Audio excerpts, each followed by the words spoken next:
Hello viewers, எல்லாருக்கும் காலை வணக்கம்.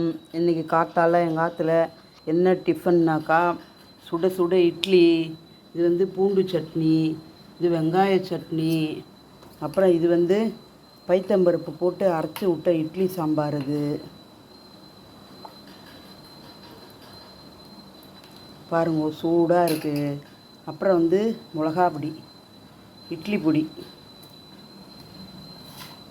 கமகமகமன் வாசனை வருது. இட்லி பொடி எல்லாமே சூடாக இருக்குது. எல்லோரும் நல்லா சாப்பிட வாங்கும்.